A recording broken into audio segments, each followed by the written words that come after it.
Bonjour à tous les amis, je m'appelle François Tremblay, François Marc plus précisément, c'est mon deuxième nom.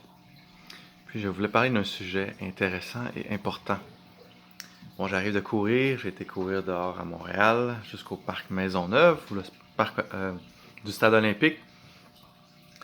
Et puis, je voulais discuter d'un sujet important qui est la religion catholique ou l'Église catholique. Donc, on sait bien que dans l'histoire, l'Église catholique a un rôle primordial, un rôle de la plus grande importance. Et l'Église a permis, malgré l'imperfection des hommes, d'améliorer les choses, de rendre la civilisation plus humaine comme aujourd'hui, plus unie. Et donc aujourd'hui, ça nous amène à ce que le monde est plus moderne, plus éduqué. Donc c'est normal que ça amène des changements au niveau de l'Église, dont il y a eu Vatican II dans les années 60. Ceci dit, ça ne veut pas dire que tout ce qui était avant n'était pas bon. Pas du tout. Tout est aussi dans son contexte. Il faut comprendre les choses dans son contexte. Il faut les comprendre avant, mais il faut les comprendre aussi aujourd'hui dans son contexte. Et ça qui fait que notre religion est catholique universelle, c'est parce que oui, on a la bonne théorie, mais on comprend aussi bien les situations. On peut s'adapter à certains contextes de la bonne façon, en demeurant équilibré, là, en demeurant chrétien catholique.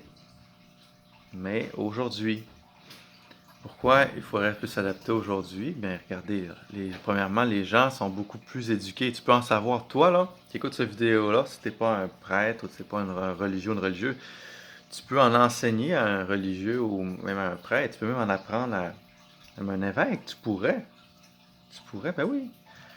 L'information aujourd'hui est disponible pour tous. Tout le monde peut s'instruire, tout le monde peut être responsable, comme il se doit. Avant, c'était pas le cas. Les gens n'avaient pas le temps d'étudier. Les gens étaient pris, il n'y avait pas les technologies, donc ils commençaient à travailler jeunes, puis leur vie c'était ça, c'est de travailler pour avoir du pain sur la table, puis nourrir leurs enfants. C'était plus ça en général, les personnes qu'on dit laïques. Mais aujourd'hui, le prêtre et la personne laïque, là, ça se rapproche beaucoup, là. C'est sûr qu'il y a un rôle spécifique, le prêtre ou la personne religieuse, un rôle spécifique demandé par l'Église, par les autorités ecclésiales, ce qui est correct. Mais on est tous pareils, là. Un prêtre ou une personne comme moi, on est les mêmes, on est tous les deux des hommes. Moi, j'ai 35 ans. Puis il faut vivre de la même façon, d'une certaine manière. On n'est pas différents, là. C'est vrai qu'on va avoir fait peut-être des études différentes, mais regarde, moi j'ai beaucoup étudié, par moi-même surtout. Euh, Puis c'est sûr qu'on a une tâche quotidienne différente. Moi j'ai un travail dans mon quotidien, en informatique par exemple. Et puis un prêtre, c'est sûr que lui, il va plus être à l'église à chaque jour pour prendre soin des gens à l'église, puis célébrer la messe, puis les sacrements, enseigner sur la foi. Mais moi, je suis convaincu que ça, je pourrais le faire aussi. Tu sais, oui, je suis un informaticien, oui, j'ai été acteur aussi. Euh, j'ai fait beaucoup de choses. Puis regarde, une personne comme moi, je suis certain que je peux faire le travail très bien. Mais, j'ai une blonde. Ah, je comprends que je serais pas en bonne santé morale ou même physique, ou même peut-être spirituelle aussi, si j'avais pas cet équilibre-là dans ma vie, d'avoir une femme avec moi. Ça, c'est normal, ça, pour tous les hommes aujourd'hui. C'est très normal. Écoutez, parlant avec n'importe quel psychologue ou médecin, il faut être terre à terre, être réaliste. C'est ça être catholique, hein, c'est être réaliste aussi, surtout. Puis de comprendre les contextes, comprendre un contexte. Et puis ça, l'Église prend du temps à s'habituer et à s'adapter à tout ça. Puis là, je trouve ça décevant, honnêtement décevant. Puis c'est la raison pourquoi les séminaires sont vides. C'est la raison aussi pourquoi les gens souvent se sentent pas à leur place à l'Église parce qu'ils se sentent pas compris dans leur vie quotidienne, qui est normale. Je dis pas qu'il y a des choses à améliorer. Pas du tout. C'est sûr que oui, il y a tous des choses au niveau de notre foi à améliorer, au niveau de notre vie même à améliorer. On a tous à travailler ça, puis c'est justement, on a besoin de l'Église pour ça. Mais si l'Église ne nous comprend pas bien, les gens qui vivent en 2020, là, les gens, ils ne sentiront pas leur place à l'Église, là. Puis encore moins, vous allez avoir des gens dans les séminaires. Tu sais, faut juste revenir sur Terre, là, plus. Plus trop comme penser comme une mentalité d'avant. Il y a des mentalités différentes. La mentalité, c'est différent d'une religion. C'est différent de la foi, une certaine mentalité. Ça va plus avec une certaine culture, la mentalité.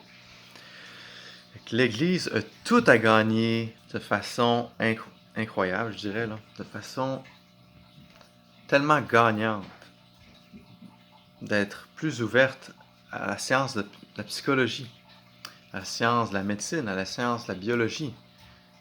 Mais ceci dit, en demeurant catholique, les enseignements théoriques sur la vie, ça ne change pas. Les enseignements théoriques sur Dieu, ça ne change pas. Sur les évangiles, ça ne change pas. Tu sais, il y a des choses des enseignements théoriques qui sont comme ça, puis c'est correct. C'est ça qu'il faut aussi. Ça nous permet d'être, de méditer, puis d'être dans la foi, puis dans la prière, puis dans la vérité aussi. Hein? Fait que c'était mon message. Je vous le dis là. Si l'Église catholique ouvre les séminaires aux gens normaux, je dis bien normal, qui vivent une vie normale, mais qui ont la foi comme moi, par exemple. OK? Là, l'Église va être en expansion incroyable. Là, vous n'aurez plus les bancs d'église vides. Puis les séminaires vont se remplir. Là. Puis là, tout le monde va être heureux, tout le monde va être content. Juste à cause de ce point-là, d'être normal sur des plans humains normaux. Et c'est tout, c'est pas plus compliqué que ça. Je comprends que l'Église, en général, elle est guidée par, c'est un fait, des gens plus vieux, des gens plus hauts de 60 ans en majorité, dans le gouvernement ecclésial, comme on dit. C'est un fait. La majorité des gens dans toute l'Église est aussi un gouvernement, c'est sûr, c'est normal. Mais en moyenne, les gens ils ont tous sûrement plus que 60 ans et plus en moyenne dans toute l'Église, le gouvernement ecclésial au complet.